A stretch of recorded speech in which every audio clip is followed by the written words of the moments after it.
Good morning, students. We are with our part 2 of the poem Snare, as you can see. But today we will be going with this poem on the board.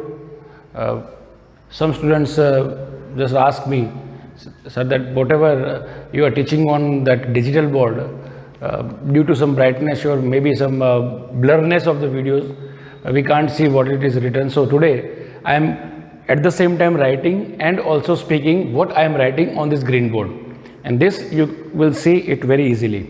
So now again, ये जो मैं बता रहा हूँ snare का, इसको आप shortcut समझ लीजिए, पोएम को लर्न करने का आसान तरीका समझ लीजिए, क्वेश्चन आंसर्स का आंसर कैसे लिखना वो समझ लीजिए. तो जो मैं लिख रहा हूँ उसको आप थोड़ा समझेंगे. सो इसको हम बेसिकली 3 पार्ट में बांटेंगे. तो फर्स्ट पार्ट हो जाएगा द पोएट. आप देख पा रहे हैं पोएट लिख दिया मैंने. फिर मैं लिखता हूँ हियर्स क्राई, फिर अ रैबिट इन पेन, और कॉट इन स्नेर. अभी जो तीनों पॉइंट है इसको आप देख पा रहे हैं, मैंने इसको आगे एक एरो के रूप में मैंने दे दिया है. अब आपको उसको कैसे आगे बढ़ना है आप देख पाएंगे अभी. अब यहां लिखता हूं मैं द पोएट सर्चेज. ठीक है, अब ये हो गया poet searches, but can not find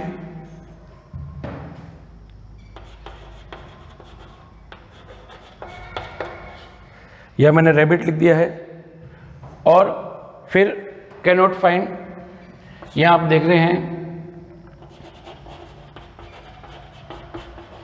wrinkles on the face, और एक लाइन आ जाती है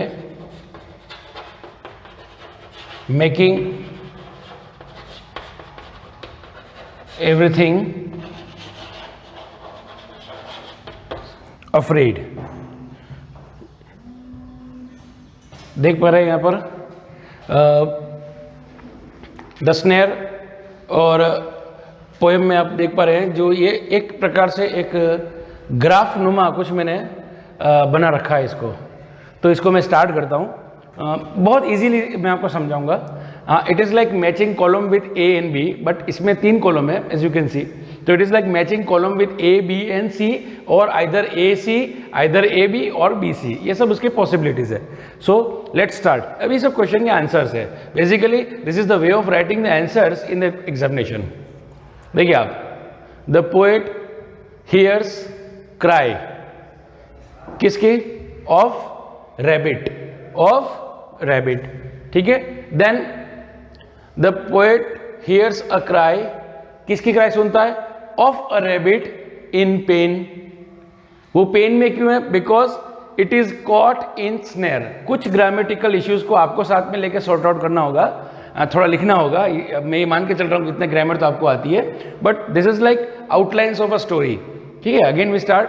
द पोएट हियर्स क्राई, किसकी? Of a rabbit in pain. भाई क्यों पेन में है वो? Because it is caught in snare. ठीक है. ये आपका एक पोर्शन हो जाता है. अगेन अब इस आंसर को बड़ा करना है. We want to elaborate this answer. It is like explaining some object. जैसे अगर हम एक नाउन को लेते हैं, अ डॉग.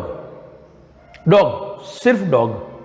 अब मैं इसको इलिब्रेट कर रहा हूं. देखिए आप, इसको मैं कैसे फैलाता हूं. अभी मैंने बोला था खाली dog, now it becomes a dog.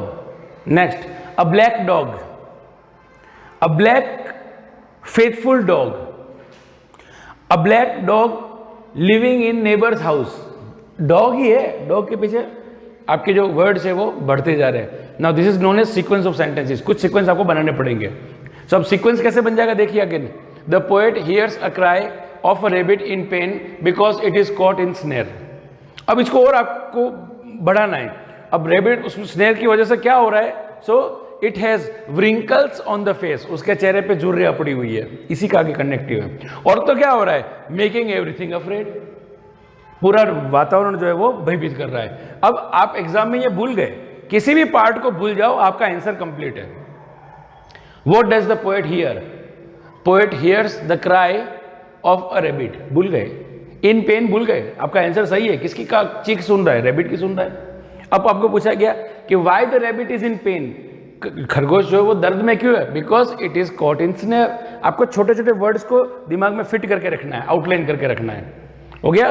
Then what is poet doing, poet क्या कर रहा है, poet searches the rabbit, keeping the things very simple. Poet searches the rabbit, वो खरगोश को ढूंढ रहा है। Then what happened, but can not find, लेकिन उसको वो रैबिट नहीं मिला। अब इसका आंसर स्नेयर में पकड़ा, because the rabbit is caught in snare. What is the condition of the rabbit, rabbit की कंडीशन क्या है, the rabbit is caught in snare, it is in pain and there are wrinkles on the face. और वो चीख से क्या कर रहा है, तो उसका इफेक्ट क्या पड़ रहा है, मेकिंग एवरीथिंग अफ्रेड। अब यहां पर हम एक और लाइन लिखते हैं, कॉलिंग फॉर एड। एड का मीनिंग मैंने आपको बताया था, it is meaning of help. आप एक्स्ट्रा एडिशनल और डाल सकते हो, जैसे कोई खाना बनता है ना, तो उसके लास्ट में डेकोरेशन होता है ऊपर से, है ना, गार्निशिंग होती है, ये उसकी गार्निशिंग है। आप देखिए पोएट्री के अंदर हम कितना इसको इलेबरेट कर सकते हैं।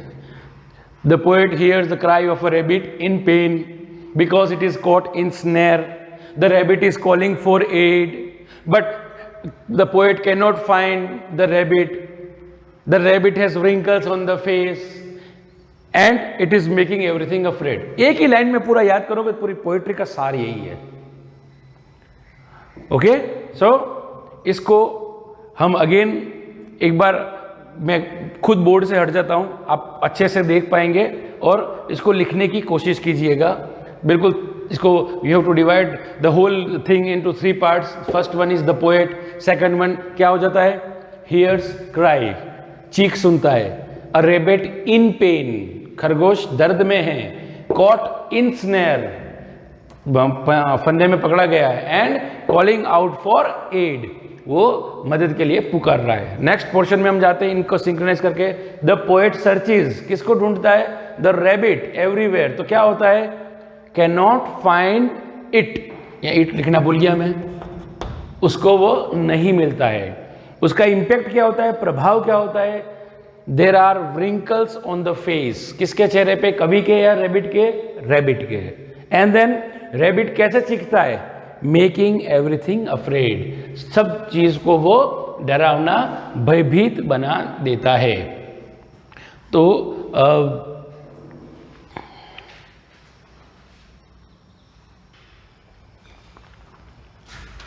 now after that 3 columns, now this is the theme of the poem, snare। बिल्कुल धीरे धीरे पढ़ूंगा मैं। द पोएट क्रिएट्स, उत्पन्न करता है, सिंपथी, सिंपथी क्या होता है, दया भाव रखना, जानवरों के प्रति क्रूरता नहीं करना, सिंपथी इन रीडर्स माइंड, इतना सारा डरावना वर्णन करके वो ये जो पढ़ने वाले हैं, रीडर्स है, उनके माइंड में वो जानवरों के प्रति दया भाव उत्पन्न करना चाहते हैं, फॉर प्रोटेक्शन, ताकि हम उसको प्रोटेक्ट करें, सुरक्षा करें, and freedom of wild animals, जितने भी जंगली जानवर हैं उनकी स्वतंत्रता के लिए और उनकी रक्षा के लिए हमारे मन में दया भाव उत्पन्न करें। इन सब पोइट्री के, इस पोइट्री के बेसिकली लिखने का पीछे मकसद यही है पोइट का। देखिए हर एक पोएम का एक थीम होता है, जैसे फर्स्ट हमारा जो नोबल नेचर था उसका थीम ये था, the importance of life, that we should do good work और नोबल डीड्स, अच्छे काम करने चाहिए। Then we move on to boys song, तो उसमें भी यही था, उसमें बर्ड्स के लिए बोला गया था, for freedom and protection of birds. और तीसरी जो पोएम हमने लिए जो स्नेर, उसके अंदर ये बताया गया था कि we should have sympathy towards the wild animals. 7 ages of man थी हमारी, उसमें क्या बताया गया था, उसमें एक फोकस जर्नी बताई गई थी of a man living is 7 ages, कि वो जिससे जैसे शुरुआत करता है ना, वैसे ही वो अंत करता है। So all this poem always have some theme. तो थीम को लर्न करना जरूरी है। It is like extra lines for the answer. आप कोई भी लाइन लिखो, उसमें आप इसको लिख सकते हो additionally, and definitely you will get extra marks for this thing. तो जो एग्जामिनर है वो भी थोड़ा इम्प्रेस हो जाएगा कि बालक ने इसको और एक्स्ट्रा एक्सप्लेन करने की कोशिश की है। ये हमारे इसके साथ ही we are towards the end of over the poem snare. अब पॉसिबल क्वेश्चंस तो मैंने आपको इस वीडियो में साथ साथ में मैंने बोल ही दिए हैं।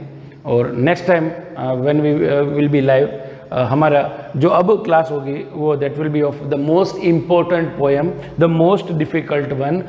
It's like a philosophical poem. थोड़ी लैंग्वेज भी उसकी समझने में आपको दिक्कत आएगी, बट मैं हूँ, मेरा काम पूरा मैं करूँगा, और फिर भी आपको कोई दिक्कत आती है तो मैं उसके एडिशनली मैं आपको फीडबैक दूंगा और जो भी है। लेकिन अभी तक हमने जो 4 पोएम करी है, आपके पास में टाइम है, बैठ कर के रोज़ इनको रिवाइज़ कीजिए। नहीं तो क्या होता है कि फिर एक बार पढ़ लोगे ना, रिवाइज़ नहीं करोगे तो वापस again you will be in the zero condition. तो वापस इसको शुरू से करना पड़ेगा। रोज़ रिवाइज़ करोगे तो अपडेट रहोगे।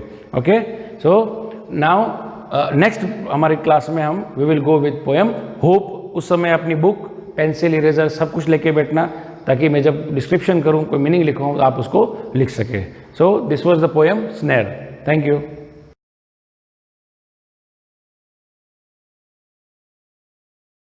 गुड मॉर्निंग बच्चों, कैसे हो?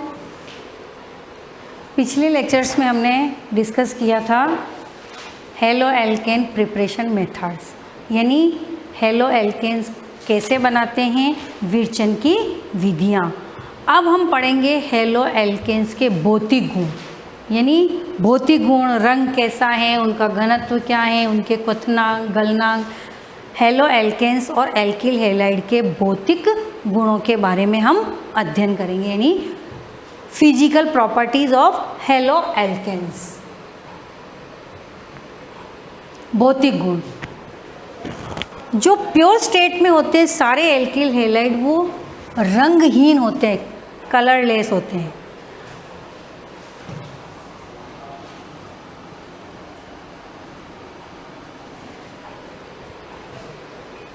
शुद्ध अवस्था में सभी एल्किल हैलाइड रंगहीन होते हैं, यानी कलर सारे एल्किल हैलाइड, हेलो एल्केन्स या एल्किल हैलाइड क्या होते हैं, कलरलेस होते हैं। लेकिन अगर लाइट की प्रेजेंस में जो एल्किल ब्रोमाइड है, यानी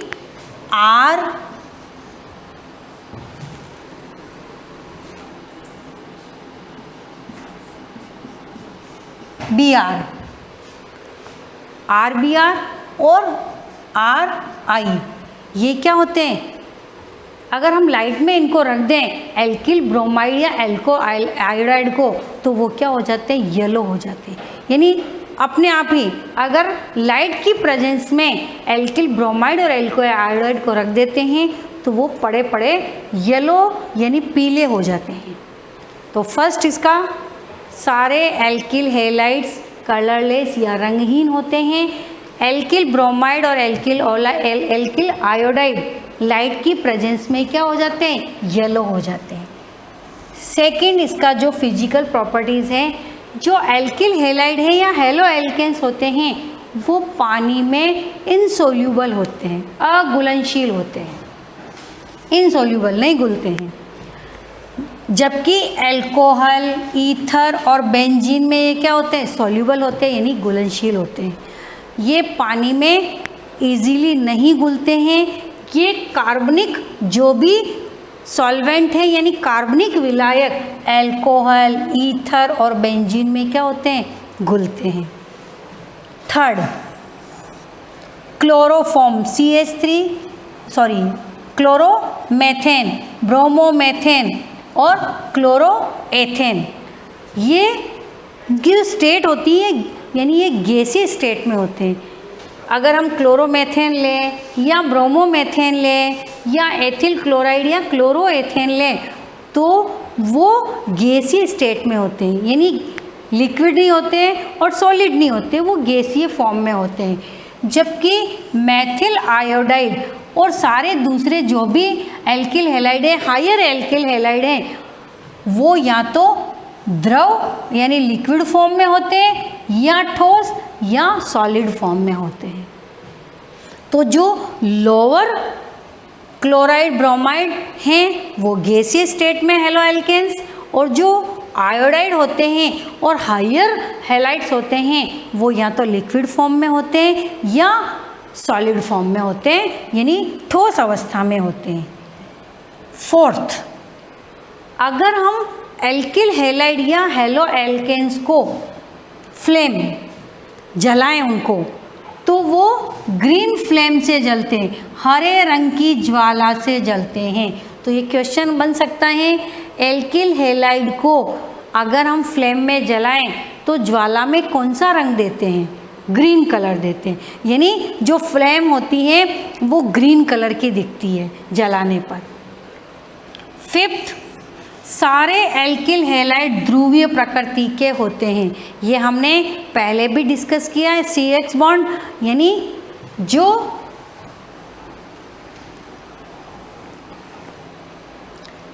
एल्किल हैलाइड्स होते हैं RH, हेलोजन की विद्युत ऋणता यानी इलेक्ट्रोनेगेटिविटी क्या होती है? ज़्यादा होती है, तो इस पर क्या आ जाता है? आंशिक यानी पार्शियली नेगेटिव चार्ज आ जाता है, और R पर क्या आ जाता है? पार्शियली पॉजिटिव चार्ज आ जाता है, यानी ये क्या होते हैं? पोलर होते हैं। तो सारे एल्किल हैलाइड या हेलो एल्केन ध्रुवीय प्रकृति के होते हैं। नेचर इनका क्या होता है? पोलर होता है। पोलर मतलब इन पर क्या होता है? चार्ज होता है। R पर पार्शियली प्लस और X पर पार्शियली माइनस चार्ज होता है। इनके जो बॉइलिंग पॉइंट है क्वथनांक यानी बॉइलिंग पॉइंट संगत हाइड्रोकार्बन से अधिक होते हैं। तो ये क्वेश्चन बन सकता है, एल्किल हैलाइड्स के जो बॉइलिंग पॉइंट हैं या क्वथनांक हैं वो संगत हाइड्रोकार्बन यानी जिनसे ये बनते हैं। फॉर एग्जाम्पल, मेथेन से क्या बनता है? Methyl halide. एथेन से क्या बनते हैं? Ethyl halide. तो जिनसे ये बनते हैं, जिन हाइड्रोकार्बन से ये बनते हैं, उनकी कंपेरेटिवली इनके एल्किल हैलाइड के बॉइलिंग पॉइंट क्या होते हैं? हायर होते हैं। क्यों होते हैं? क्योंकि इनकी प्रकृति क्या होती है? ध्रुवीय होती है।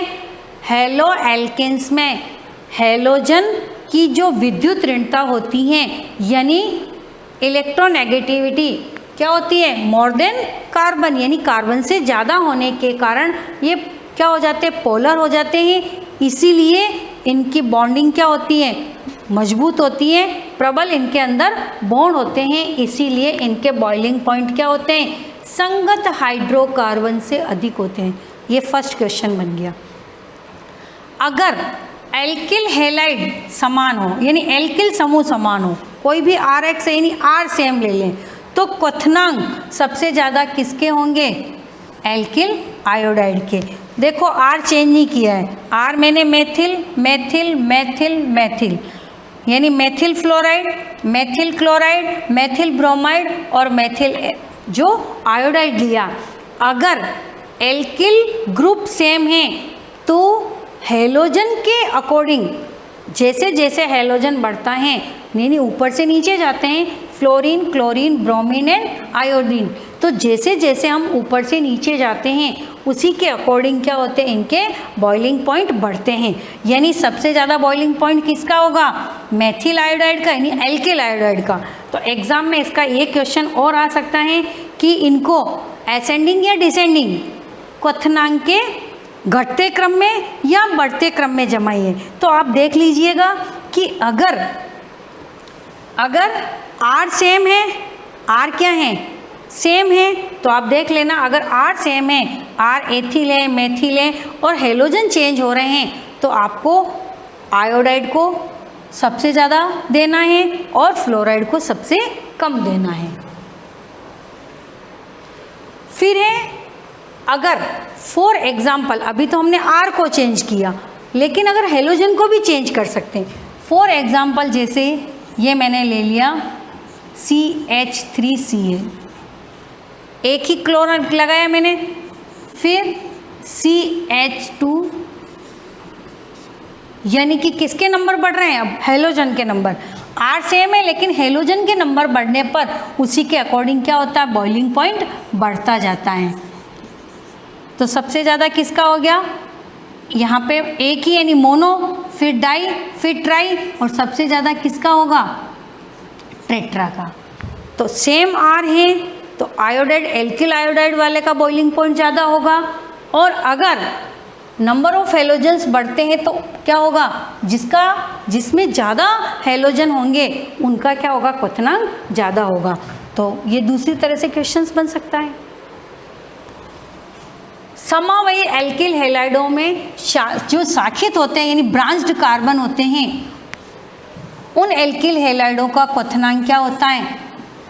जो नॉन ब्रांच्ड होते हैं, जिनमें अशाखित होते हैं, उनसे क्या होता है? कम होता है। ऐसा क्यों होता है? देखिए आप, ये टर्शरी है, ठीक है, ये है प्राइमरी और ये भी प्राइमरी, लेकिन देखिए समावयी मतलब आइसोमर्स, ये भी इम्पोर्टेंट क्वेश्चन बन रहा है, ये बोर्ड में आ सकता है कि बॉइलिंग पॉइंट के अकॉर्डिंग जमाइए। तो जैसे जैसे आप देखना ब्रांच, अब यहाँ देखिए आप, ये नॉर्मल है, 1 2 3 4 नॉर्मल है, 1 क्लोरोब्यूटेन या नॉर्मल ब्यूटिल क्लोराइड। अब ये देखिए इसमें ब्रांच है लेकिन इसमें ब्रांच थोड़ी कम है, आइसोब्यूटिल क्लोराइड, यानी इसको ये ऐसे लिखा हुआ है लेकिन हम ऐसे भी लिख सकते हैं। ये देखिए, ये देखिए, ये मैंने इसको ऐसे लिख दिया, तो इसमें और इसकी ब्रांच देखिए आप। तो जैसे जैसे ब्रांचेस बढ़ती हैं सरफेस एरिया क्या होता जाता? कम होता जाता है। सरफेस एरिया कम होने से जो मॉलिक्यूल है वो क्या होता जाता है? गोल, यानी छोटा होता जाता है। ये देखिए आप, सरफेस एरिया इसका कम है, इसका और थोड़ा ज़्यादा है, और इसका सरफेस एरिया क्या है? और ज़्यादा है। तो सबसे ज़्यादा किसका होगा? नॉर्मल का, फिर थोड़ी कम ब्रांच होगी उसका, और फिर टर्शरी का।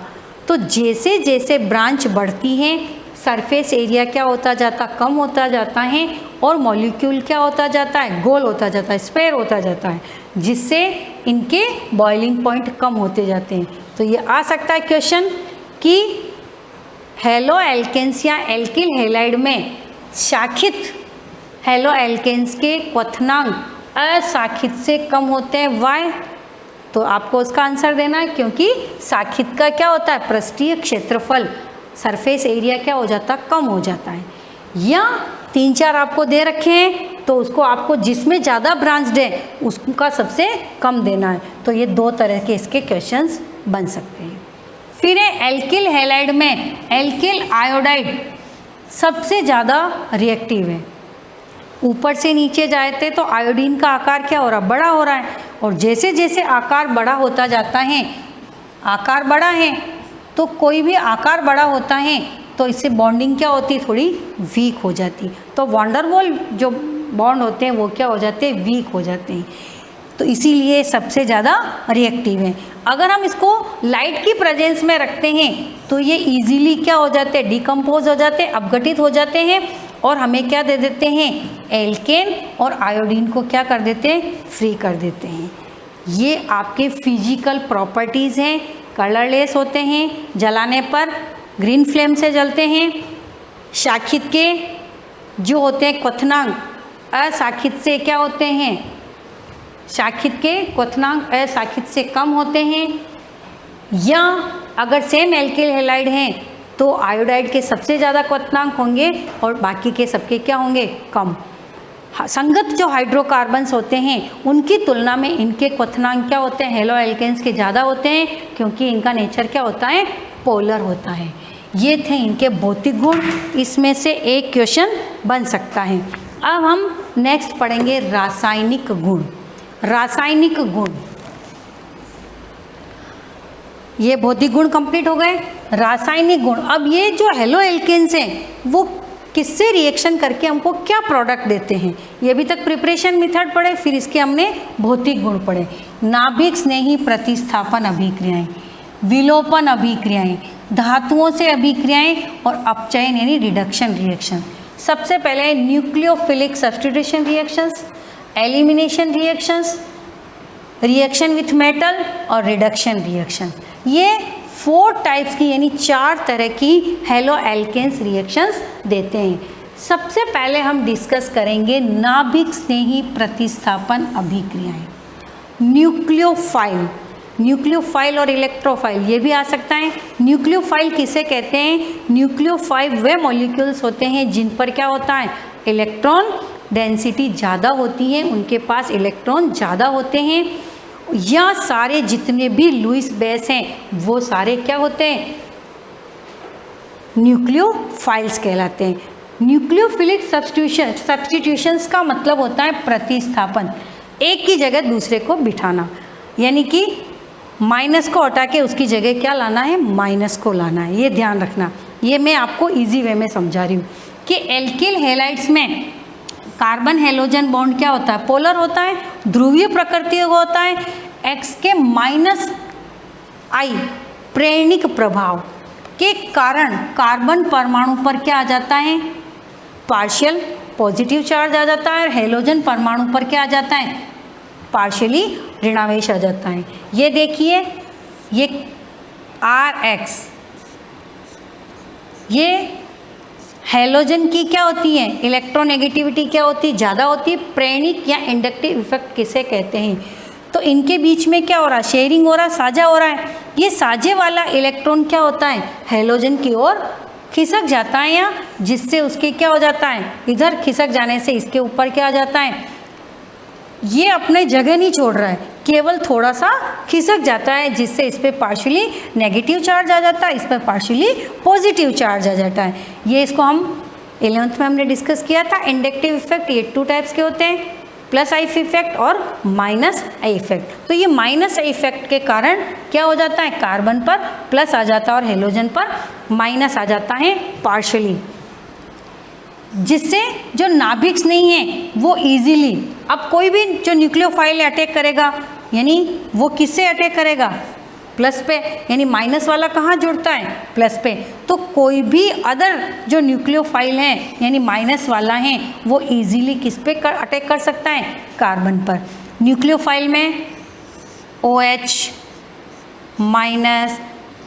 -CN -Cl ये सारे जिन पर माइनस हैं यानी इन पर इलेक्ट्रॉन घनत्व क्या है, ज़्यादा हैं, तो ये इजीली क्या कर सकते हैं, कार्बन पर अटैक कर सकते हैं। तो क्वेश्चन फर्स्ट हो रहा है कि हेलो एल्केन्स या एल्किल हैलाइड नाभिक स्नेही प्रतिस्थापन या न्यूक्लियोफिलिक सब्स्टिट्यूशंस रिएक्शंस क्यों देते हैं? क्योंकि ये क्या होते हैं, पोलर होते हैं, और हेलोजन के -I या इंडक्टिव इफेक्ट के कारण ये क्या हो जाते हैं, पोलर हो जाते हैं। इसीलिए न्यूक्लियोफाइल क्या होता है, इजीली कार्बन पर अटैक कर सकता है और इजीली हेलोजन को हटा सकता है। ये देखिए Rx हेलो एल्केन्स, इसमें कोई भी न्यूक्लियोफाइल का मतलब कोई भी माइनस वाला वो आके अटैक कर गया, तो ये देखो X को हटा दिया और उसकी जगह खुद आ गया, यानी क्या हो गया, इसको हटा के वो आ गया, यानी माइनस को हटा के माइनस वाला आ गया। इसीलिए इसको क्या बोलते हैं, न्यूक्लियोफाइल या नाभिक स्नेही प्रतिस्थापन अभिक्रियाएं, RNuX-। ये जो नाभिक स्नेही प्रतिस्थापन अभिक्रियाएं होती हैं वो 2 प्रकार की होती हैं। एक है एक अणुक नाभिक स्नेही प्रतिस्थापन अभिक्रियाएं, ये हम कल के लेक्चर में डिस्कस करेंगे। ये 2 प्रकार की होती हैं, एक अणुक और द्विअणुक नाभिक स्नेही अभिक्रियाएं।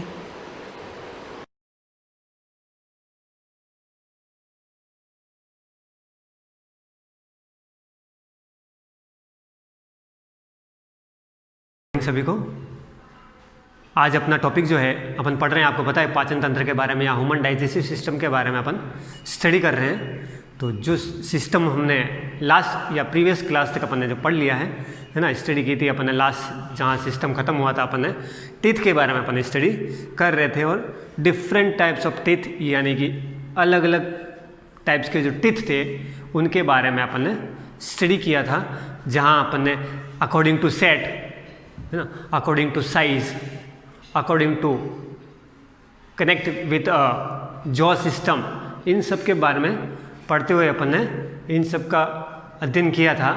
तो आज हम देखेंगे अगला अपना पार्ट उसी बकल कैविटी के अंदर। हम माउथ का ही अभी पोर्शन पढ़ रहे हैं, पूरी तरह से माउथ जब कंप्लीट नहीं हो जाएगा देन हम नेक्स्ट पोर्शन की तरफ बढ़ेंगे, तब हम नेक्स्ट इसोफेगस है ना, एलिमेंट्री कैनाल का अदर पार्ट हम लेंगे।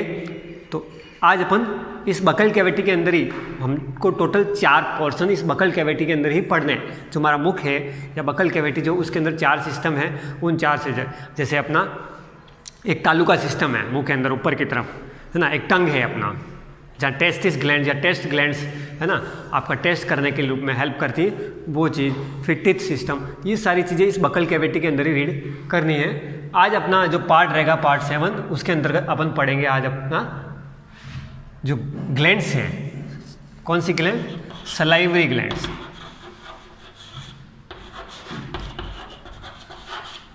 इन सलाइवरी ग्लैंड्स के बारे में अपन आज डिस्कशन करेंगे। इसको हिंदी में कहते हैं लार ग्रंथियां, है ना।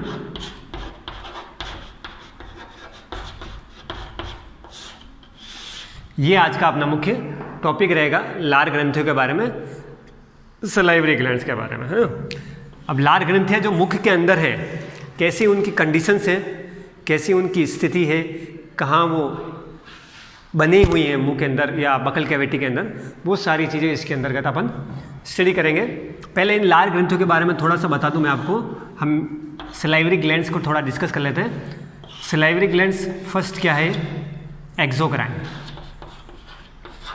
एक्सोक्राइन ग्लैंड है।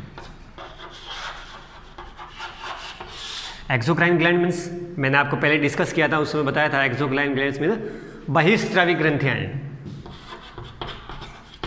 क्या है? बहिस्रावी ग्रंथियाँ हैं।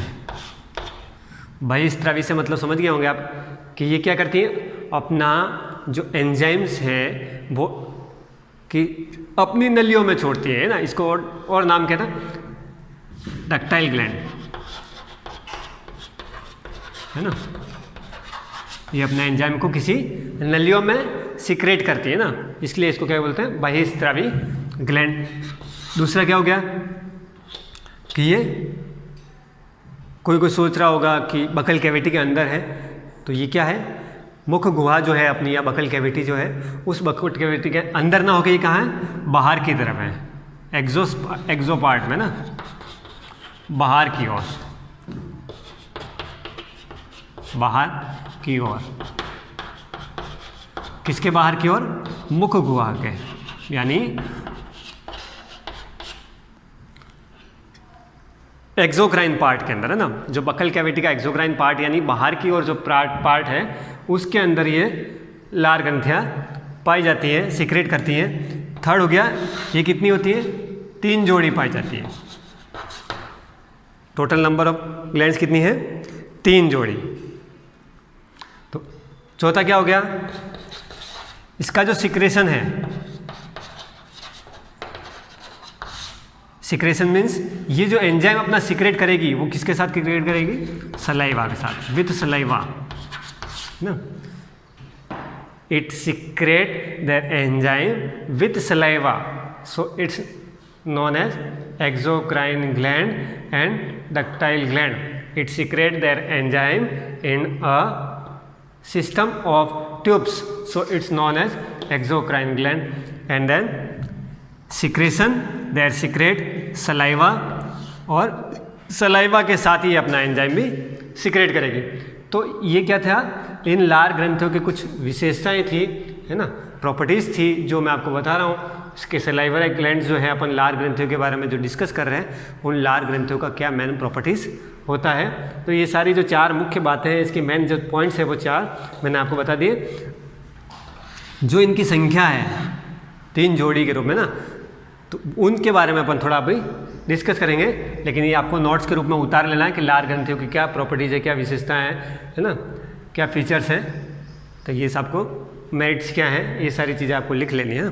फिर अपन बात करेंगे कि लार ग्रंथियाँ कितनी जोड़ी में है, इन चीज़ों के बारे में अपन देखेंगे कि मुख के अंदर या बकल कैविटी के अंदर जो लार ग्रंथियाँ पाई जाती हैं सलाइवरी ग्लैंड्स हैं, ये सलाइवरी ग्लैंड्स कैसे अपना कौन कौन सी टाइप्स की हैं, क्या नाम है उनका, नेम क्या क्या है ना, इसको अपन पढ़ेंगे। तो मैं नाम जो बताऊंगा मैं आपको, वो आपको चाहे हिंदी मीडियम के बच्चे चाहे इंग्लिश मीडियम के, उनके नाम आपको इंग्लिश में ही याद करना है ना। जैसे हिंदी में याद करेंगे तो अधो, अधः ऐसे करके नाम होते हैं, जल्दी याद नहीं होंगे। तो कुछ नाम ऐसे हैं जिनको आप इंग्लिश में ही याद करेंगे, इसी रूप में लिखेंगे तो आपके लिए बेटर होगा और जल्दी भी आपको याद होंगे। तो मैं उसका एक टेबल बना रहा हूँ, आपको ध्यान रखना है कि वो टेबल आपको अपनी नोटबुक के अंदर उतारना है ना, उसी टेबल से आपको पढ़ना है ना। टेबल से ही आपको समझ में आएगा क्या कैसी कंडीशंस हैं, कौन कौन सी ग्लैंड्स कैसे है। तो 3 जो ग्लैंड्स हैं उन 3 ग्लैंड्स के बारे में अपन डिस्कस करेंगे, उनका एक टेबल बनाएंगे भी। उन टेबल्स को अच्छी तरह से लर्न कर लेना, अपनी नोटबुक के अंदर उतार लेना है ना। इधर लिख देता हूँ मैं कंडीशन, इधर नाम लिख देता हूँ मैं ग्लैंड्स के, पैरोटिड, सबमैंडिबल, सबमैंडिबुलर या सबमैक्सिलरी, सबलिंगुअल,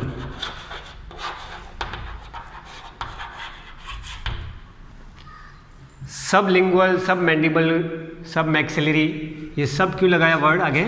इस सब का मतलब होता है अधः या अधो, नीचे की तरफ है ना। सब का मतलब क्या है?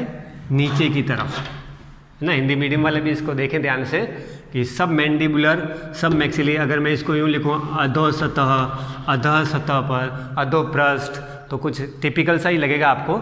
इसलिए आप इसको एज इट इज़ याद करें कि सब मैक्सिलरी, सब मैंडिबुलर, सब लिंगुअल है ना, और पैरोटिड ग्रंथि, ये इसकी 3 ग्लैंड्स हैं। ये आपकी तीनों ग्लैंड्स क्या हैं? मुख गुहा के बाहर की तरफ है ना। कहाँ है? मुख गुहा यानी बकल कैविटी के बाहर की तरफ है। ये देखना ध्यान से, इस बात पे गौर करना कि आपको लगेगा मुख के अंदर है तो मुख गुहा के अंदर वाला राइट होगा, लेकिन ऐसा आंसर नहीं है। अगर बुक के अंदर क्वेश्चन भी आ जाए कि आपकी जो लार ग्रंथियाँ हैं या सलाइवरी ग्लैंड्स है ये बकल कैविटी में कहाँ है, इंटरनल पार्ट में है या एक्सटर्नल पार्ट में है, तो इट्स सिचुएशन या it is situated at external part of your buccal cavity.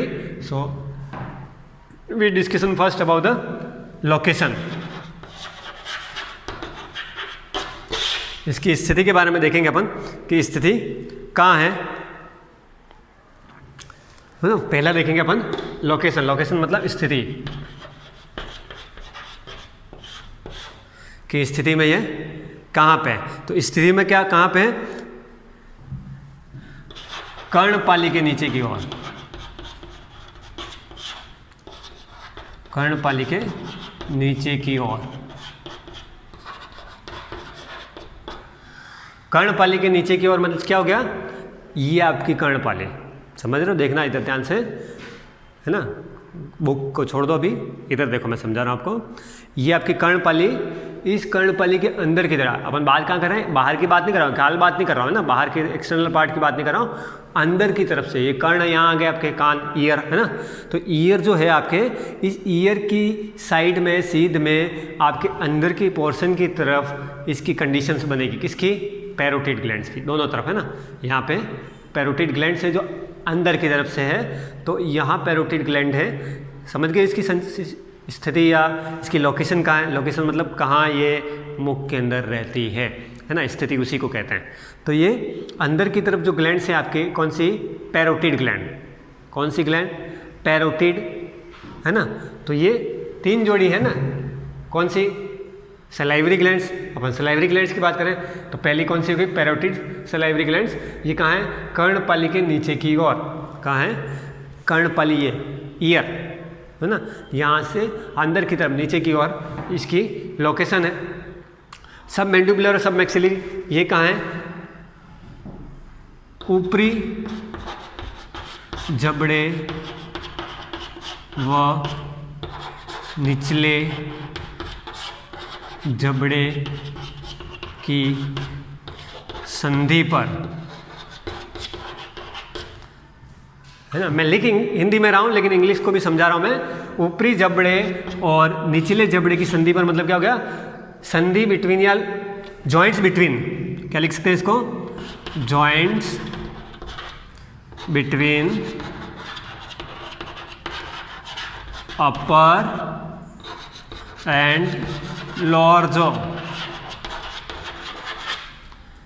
Joints between upper and lower jaw.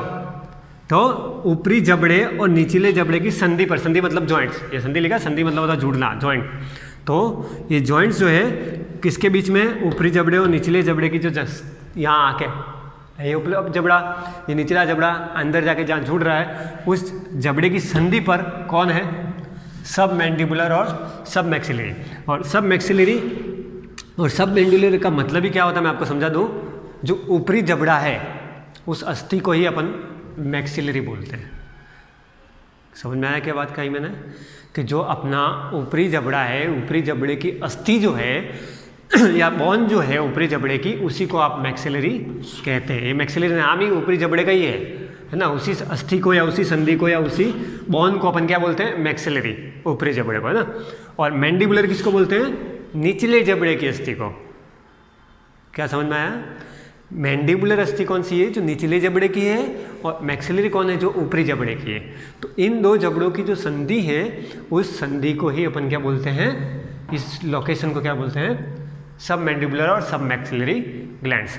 फिर आपका आता है सबलिंगुअल। ये सबलिंगुअल कहाँ गया, आपके जिह्वा के नीचे की ओर, जिह्वा के नीचे की ओर, नीचे की ओर। इसको क्या कहें,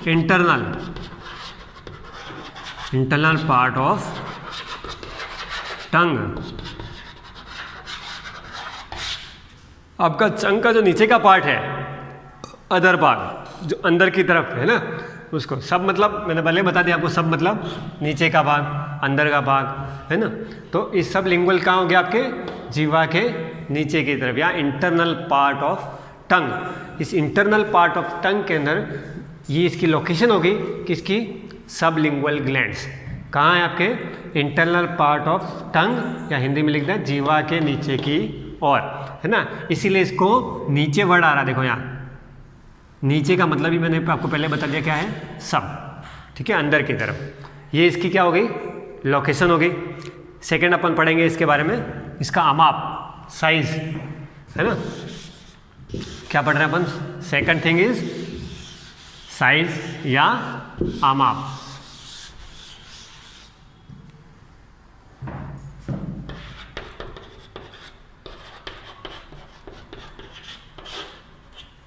साइज या अमाप में क्या हो गया कि जो पैरोटिड ग्लैंड है, सबसे बड़ी ग्लैंड है।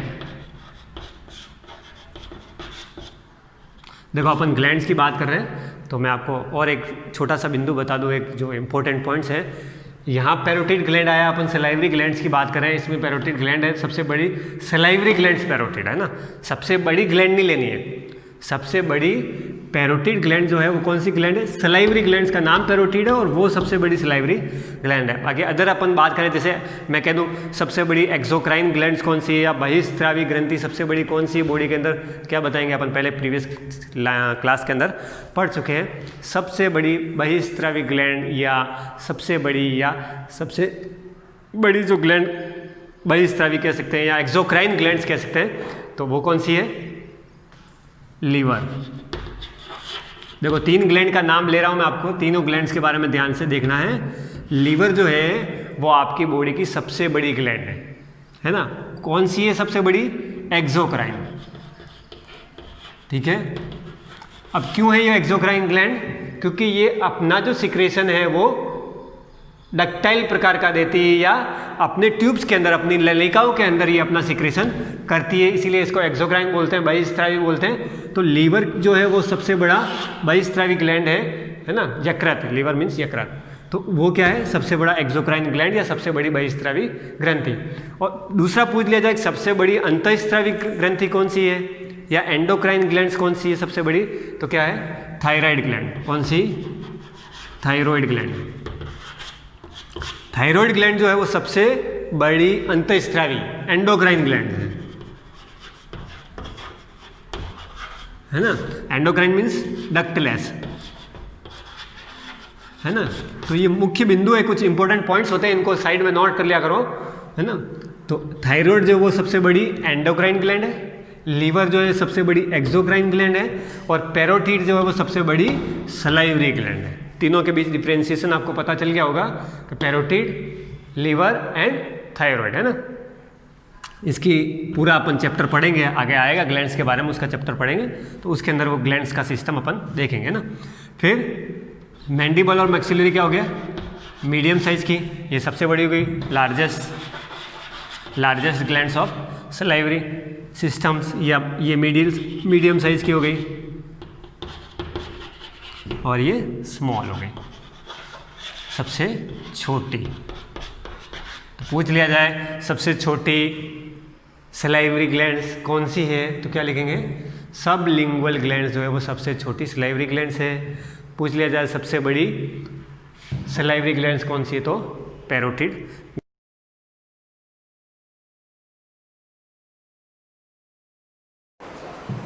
Good morning students, welcome again to the class.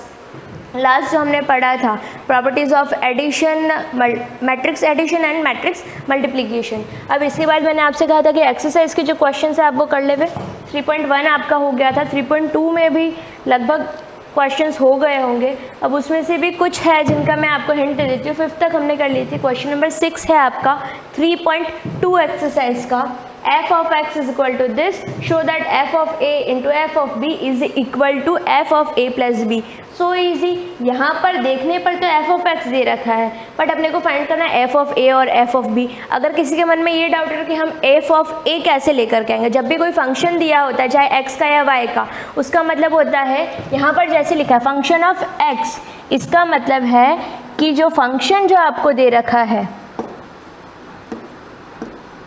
That is x की फॉर्म में, cos x minus sine x 0 और ये सारा आ रहा है, तो हमको क्या चाहिए f ऑफ a। तो जब भी पूछा जाए कि f ऑफ y बताओ, तो जहाँ f ऑफ y यानी कि जहाँ जहाँ पे x नज़र आ रहा है वहाँ पर हम y लेकर के चलेंगे। अब यहाँ पर f ऑफ a है तो इसका मतलब यहाँ पर हो जाएगा cos a sin a, f of a अगर है तो साइन ए कॉस ए, जहाँ जहाँ भी x दिख रहा है वहाँ पर a हो जाएगा। इसी तरीके से f ऑफ b निकल जाएगा, cos b sine b cos b, और बाकी सारे एलिमेंट्स ऐसे के ऐसे ही रहेंगे। अब उसके बाद में आता है f of a plus B.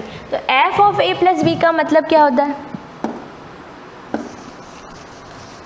f of a plus B यानी x की जगह पर अब क्या है a प्लस बी है, तो f of a plus B, a plus B that is equal to, इसका मतलब x की जगह पर a प्लस बी, तो यहाँ पर आ जाएगा a plus B, a plus B, a plus B, a plus B. अब आपको करना क्या रहेगा, सबसे पहले f ऑफ a लिखोगे, फिर f ऑफ b लिखोगे, तो जो भी आपके पास मैट्रिसेस आई उनको मल्टीप्लाई करोगे, यहाँ से LHS आ जाएगा, और RHS के लिए हमको करना है f of a plus b। तो f of a plus B पहले से फाइंड करके रखना, तो वो हो जाएगा आपका RHS, LHS should be equal to RHS। तो इनको मल्टीप्लाई करने पर सेम आंसर ये आना चाहिए।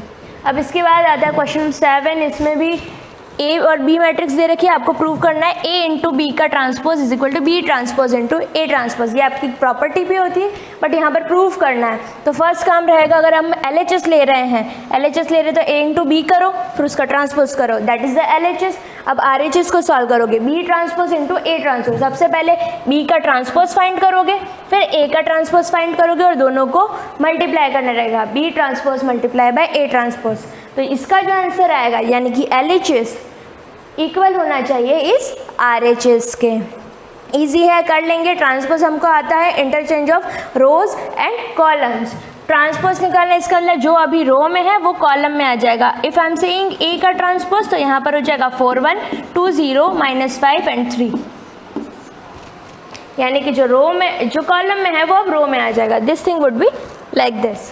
Now next is prove that X Y Z ये that is equal to ax square plus by square, इस पूरी की पूरी टर्म के इक्वल आना चाहिए। तो सबसे पहले हम LHS लेकर के चलेंगे, इसको सॉल्व करना है, हमारे पास RHS आना है। आना चाहिए। तो बहुत इजी मल्टीप्लिकेशन है, आप इजीली कर सकते हो, तो कोई बड़ी बात नहीं है। अगर हम यहाँ देखें तो 3 मैट्रिसेस हैं, अब आंसर आ रहा है सिर्फ एक टर्म में, सिर्फ एक ही एलिमेंट वहाँ पर आ रहा है उस मैट्रिक्स में, तो इसका मतलब ये कैसे हुआ? तो सबसे पहले हम चेक करेंगे x y z, इसका ऑर्डर क्या है?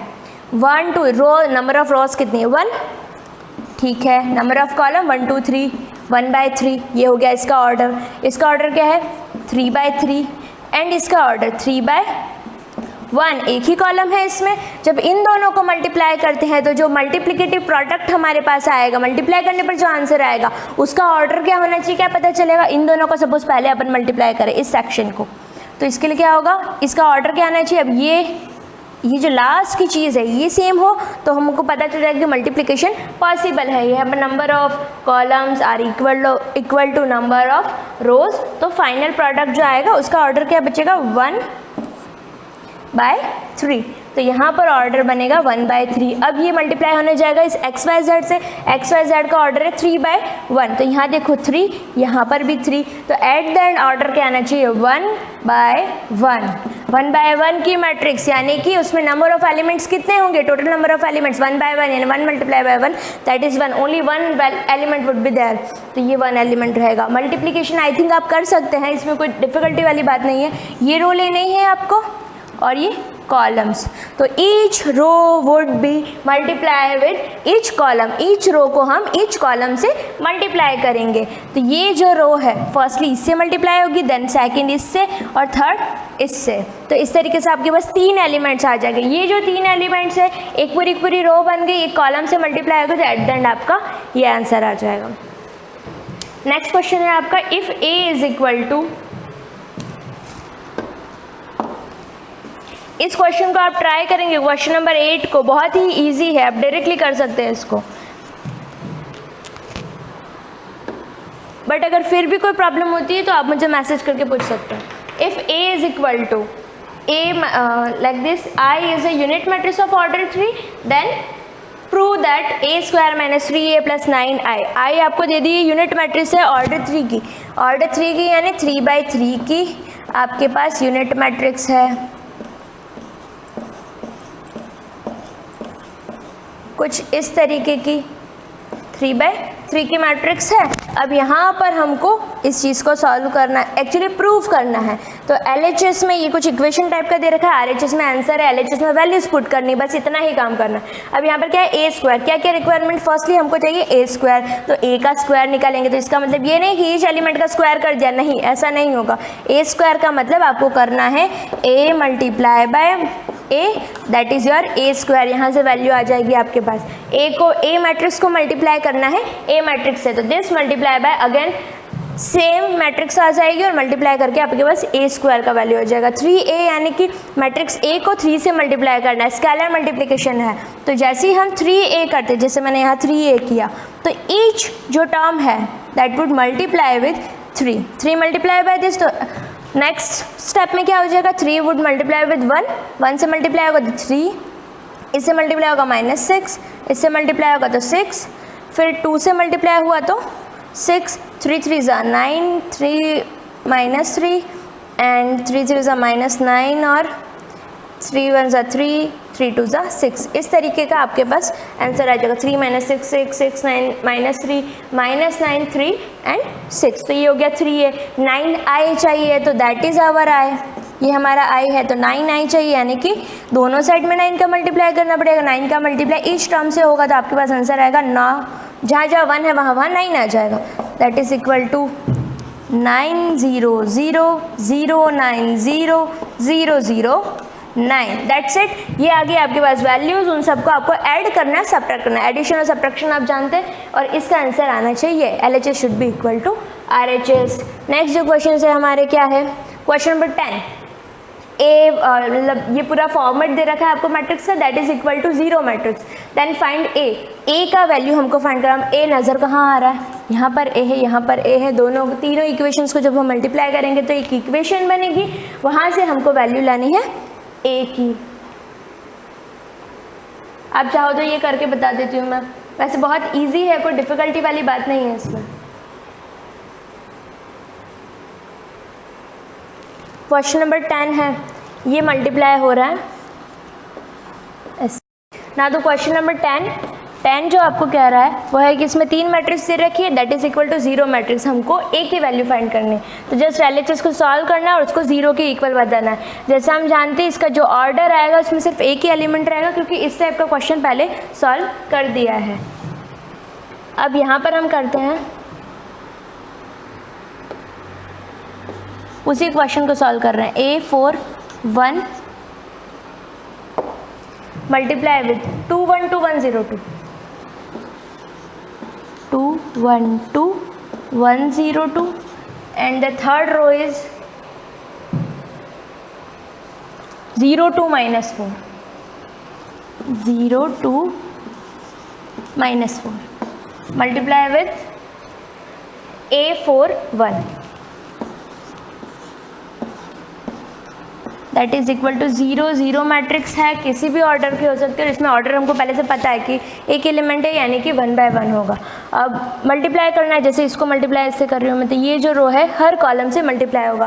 फर्स्ट बार ये थी A4 1 मल्टीप्लाई होगा 2A 0 से 2 1 0 से, A का मल्टीप्लाई हुआ 2 से हो गया 2A, 4 multiply by 4 1 multiply by 0 0, ये हो गया। अब नेक्स्ट आता है सेकंड कॉलम डिसाइड होगा यहाँ से। सेकंड कॉलम क्या है, A4 1 मल्टीप्लाई होगा इससे, A का मल्टीप्लाई 1 से A, 4 का मल्टीप्लाई 0 से 0 एंड 1 का मल्टीप्लाई 2 से प्लस 2। नेक्स्ट ये जो है लास्ट कॉलम बचा हुआ है, इसका मल्टीप्लाई होगा A4 1 से, A4 1 मल्टीप्लाई बाय दिस, तो 2A प्लस हो जाएगा 8 और माइनस 4। ओके, यहाँ पर ये आपका ये मल्टीप्लिकेशन कंप्लीट। और नेक्स्ट जो मैट्रिक्स जिसे मल्टीप्लाई करना बाकी है दैट इज A4 1 और that is equal to 0 as you know. ठीक है, अब इसको मल्टीप्लाई करना है हमको, चाहे तो वेल अरेंज कर लो, नहीं तो कोई बात नहीं। इस पूरे रो को हमको उस कॉलम से मल्टीप्लाई करना है। First term multiply with first term, तो उस A को मल्टीप्लाई करना है इससे, तो ये हो जाएगा 2A plus 4 multiply with A। अब क्या बचता है, second element plus A plus 2 multiply by 4 plus 2A, यहाँ पर हो जाएगा ये प्लस 4, 8 माइनस 4 4 ही होता है, मल्टीप्लाई बाय 1, यानी कि वही टर्म आने वाली है। दैट इज इक्वल टू 0 दे रखा है, आपको इसको सॉल्व करना है पूरे को। तो ये हो जाएगा 2A square plus 4A plus 4A plus 8 plus 2A plus 4 that is equal to 0। यहाँ पर 0 मैट्रिक्स है ये और एक ही एलिमेंट है इस पूरे में, तो यहाँ पर भी एक ही एलिमेंट है, यानी कि ये पूरी चीज़ 0 के इक्वल है। अब इसको सॉल्व करेंगे हम। यहाँ पर क्या आ रहा है 2A स्क्वायर, तो हो गया 2A square plus 4A plus 4A plus 2A, तो कितना हो जाएगा 4 प्लस 4 8 8 प्लस 2 10 10A, और यहाँ पर बचता है 8 प्लस 4, तो ये कितना हो गया 12, दैट इज इक्वल टू 0। अब वहाँ मैट्रिक्स में इसलिए लिखा कि नल मैट्रिक्स है, तो ऑर्डर भी हमारा सिंस यहाँ पे 1 by 1 है, तो ये वाला भी 1 by 1 की नल मैट्रिक्स है, इसीलिए यहाँ पर इसको 0 को मिडल में लिखा है। This element should be equal to 0। इसको जब हम सॉल्व करेंगे तब हमारे पास आएगा 2A square plus 10A plus 10A plus 12 that is equal to 0। इसको पूरे को सॉल्व कर देंगे, 2 कॉमन निकाला तो यहाँ क्या बचा 5A plus 6 that is equal to 0। 2 उधर जाएगा तो 0 हो जाएगा। A square plus 5A plus 6 that is equal to 0। Solve करना है, 6 मल्टीप्लाई बाय 1 6 होता है, तो 6 के ऐसे फैक्टर करने की ऐड करने पर 5 आए, तो हम जानते हैं 3 मल्टीप्लाई बाय 2, तो A स्क्वायर प्लस, अब इस 5 की जगह पे हम 3A प्लस 2A लिख सकते हैं, 6 दैट इज इक्वल टू 0। यहाँ पे कॉमन निकल जाएगा A, तो ये हो जाएगा A प्लस 3, और यहाँ पर आ जाएगा 2 कॉमन निकल जाएगा तो A plus 3 that is equal to 0। A plus 3 is common, तो A plus 3 A plus 2 that is equal to 0। इसको जब सॉल्व करेंगे तो हमारे पास या तो a+3 इक्वल टू 0 होना चाहिए या फिर a+2 इक्वल टू 0 होना चाहिए। तो यहाँ से a इज़ इक्वल टू -3 या फिर a इज़ इक्वल टू -2। तो यहाँ से जो आपका एलिमेंट a दे रखा था उसका वैल्यू आ गया -2। अब इसके बाद जो क्वेश्चन है आपके वो है बहुत इजी है, a दे रखा है, b दे रखा है और आपको ये चीज़ प्रूव करनी है। Find the value of a, prove भी नहीं, ये गिवन है, a+b का whole square is equal to ये इसके है।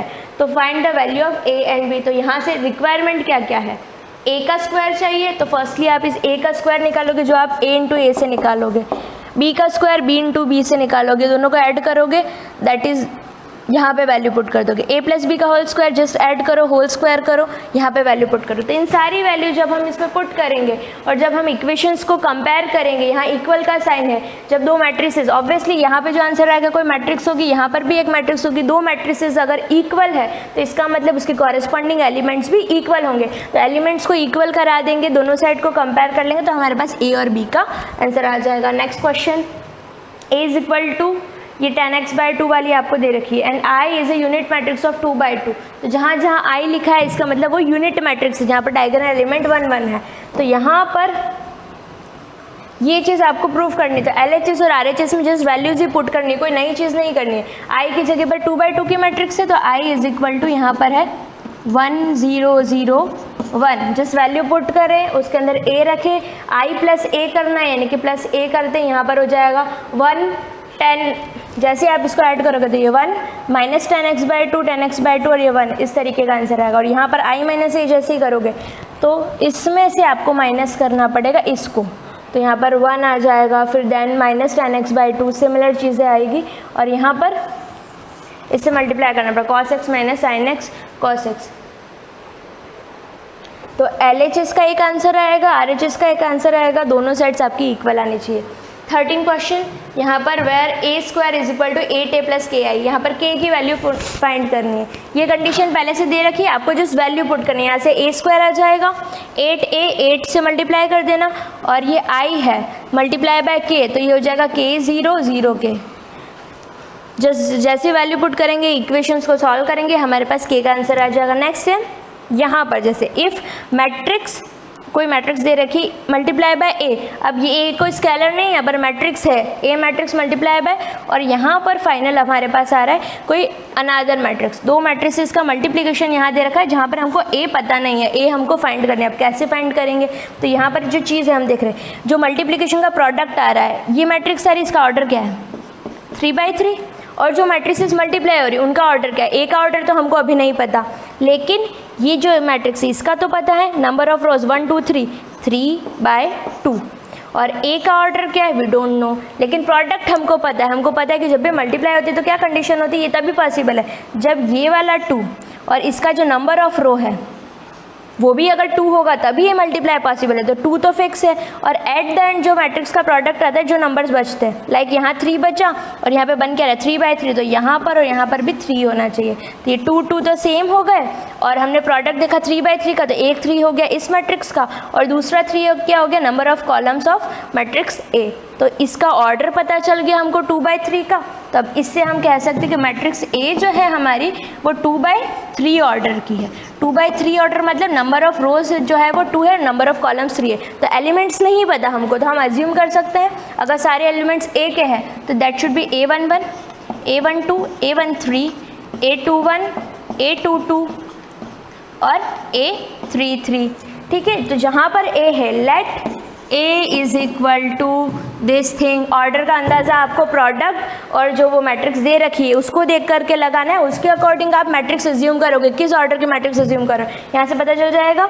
ये है 3/2 की, आंसर आ रहा है 3/3, तो मतलब वो 2/3 की होनी चाहिए। 2/3 का अज्यूम कर लिया, ए की जगह वो रख दिया, तो इस ए को मल्टीप्लाई करेंगे हम इस मैट्रिक्स से, और ये प्रोडक्ट यहाँ पर आ रहा है। अब इन दोनों को मल्टीप्लाई करा, RHS चल रहा है, दोनों साइड्स को हमको कंपेयर करना है, जो भी मल्टीप्लिकेटिव प्रोडक्ट है वहाँ से A11 का value, A12 A13 A21 A22 और A33 का आंसर हमारे पास आ जाएगा। इस तरीके से इस A का आंसर आ जाएगा। और जो लास्ट क्वेश्चन है आपका इस चैप्टर का, दिखने में ऐसा लग रहा है कि पता नहीं ये कैसे होगा, पर बहुत ही ज़्यादा ईजी है। यहाँ पर हमको फर्स्टली काम करना है, ए आपको दे रखा है, ए का स्क्वायर सबसे पहले निकालोगे, ए इंटू ए करोगे, क्योंकि आपको प्रूव करना है ए की पावर एन। डायरेक्टली ए की पावर एन का कोई फॉर्मूला नहीं होता, फर्स्टली ए स्क्वायर चाहिए तो ए इंटू ए करो, ए इंटू 3 ए स्क्वायर आ गया। फिर देन हमको चाहिए ए क्यूब, तो क्या करोगे, ए स्क्वायर का आंसर आपके पास पड़ा है, मल्टीप्लाई बाय ए क्यूब आ जाएगा। फिर ए की पावर 4, तो ए 3 इंटू ए कर दोगे तो आपके पास ए की पावर 4। इस तरीके से जब आप उस चीज़ को देखोगे तो आपके पास जो आंसर आ रहा होगा कुछ ऐसा होगा, ए स्क्वायर की value cos 2 alpha, sin 2 alpha, minus sin 2 alpha और cos 2 अल्फ़ा। 3 में यहाँ पर 3 आ रहा होगा, और फिर जब हम 4 में देखेंगे सिमिलर चीज़ आ रही है तो हम कह देंगे सिमिलरली ए की power n that is equal to ये। तो यहाँ से आपका डायरेक्टली प्रूफ हो जाएगा। अभी आपका जो मैट्रिक्स चैप्टर है पूरा फिनिश हो गया, तो इसकी जितनी भी एक्सरसाइज है वो आप खुद से कर लेंगे और होमवर्क की नोटबुक में कर लेंगे।